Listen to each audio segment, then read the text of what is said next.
మహబూబాబాద్ జిల్లా ప్రజాపాలన ప్రగతి ప్రణాళిక రసాభాస మారింది. యూరియా అంశంపైన ఎమ్మెల్సీ రవీందర్రావు, ఎమ్మెల్యే దొంతి మాధవరెడ్డిల మధ్య మాటల యుద్ధం కొనసాగింది. రవీందర్రావు మాట్లాడుతుండగా ఎమ్మెల్యే దొంతి అడ్డుకోవడంతో వివాదం చెలరేగింది. సభలో మంత్రి పొంగులేటి శ్రీనివాస్ ఉన్నప్పటికీ వీరి మధ్య జరుగుతున్న వాగ్వాదాన్ని చూస్తూ మౌనంగా ఉండిపోయారు. ఇండైరెక్ట్ కూడా చెప్పారు, ఎరువులు అనేది ఎక్కువ వాడుతున్నారు, ఇది దుష్ప్రయోజనాలకి అవకాశం ఉంది, దీన్ని కాస్త కౌన్సిలింగ్ చేయండి, కానీ సెన్సిటివ్ ఇష్యూ జాగ్రత్త అని చెప్పారు. దాని అర్థం ఏంటి?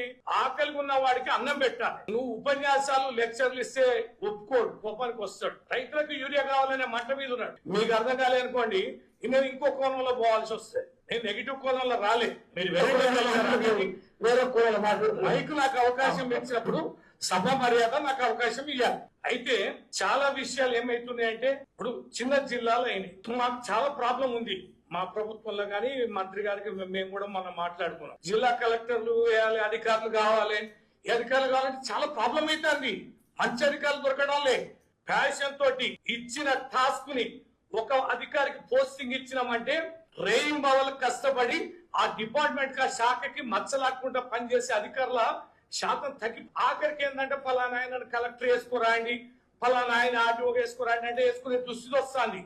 కానీ అధికారుల యొక్క పనితీరు చూసి ఇలా పోస్టింగ్లు ఇచ్చే పరిస్థితి సంఖ్య తగ్గిపోతుంది. కారణం ఏంటంటే ఇట్లాంటి కార్యక్రమాల్లో మీ శాఖల వారు, మీ అధికారుల వాళ్ళు ప్రూవ్ చేసుకోవాల్సిన అవసరం ఉంది.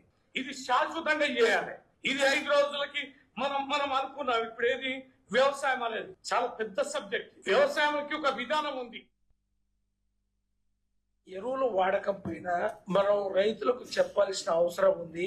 దాన్ని అయితే ఈ రోజు మనం వ్యవసాయం చేసినమే 80 గంటల ముందు ఒక మొక్కజొన్న ఎకరాకి ఒక 1/2 బస్తా కాంప్లెక్స్ వేసేది, ఒక బస్తా యూరియా వేసేది. ఈ రోజు 12 బస్తాల యూరియా ఇస్తా ఉన్నాం. 12 బస్తాల యూరియా ఇస్తే మనం అందరం తిని ఈ రోజు ప్రతి హాస్పిటల్ 100 మందిలో 3-4 క్యాన్సర్ వచ్చింది పూర్తి స్థాయిలో. అంటే ఈ రోజు పూర్తి స్థాయిలో ఈ విధంగా ఇబ్బంది ఉంది. మనం వాడకం తక్కువ చేయాలి, ఏదైతే మీరు ఆ యొక్క పెట్టుబడి తగ్గించాలి, దిగుబడి ఎక్కువ చేయాలి, ఇవన్నీ కూడా పాటించాలనే ఉద్దేశంతో చెప్పడం.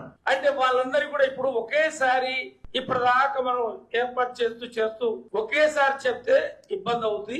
వాళ్ళని కొంచెం నిదానంగా వాళ్ళని ఒప్పించి ఇది ప్రమాదం ఉంది, వచ్చే తరానికి భూసారం పూర్తి స్థాయిలో నిస్సారం అయిపోయింది, మొక్క వేస్తే గింజ వేస్తే మొలిచే పరిస్థితి ఉండదని చెప్పి తగ్గించే ప్రయత్నమే తప్ప వేరే ఉద్దేశం మీరైనా మేమైనా అధికారులైనా కూడా మంత్రి గారు మీరు చెప్పే దాంతో అంటే ఇప్పుడు మంత్రి గారు మంత్రి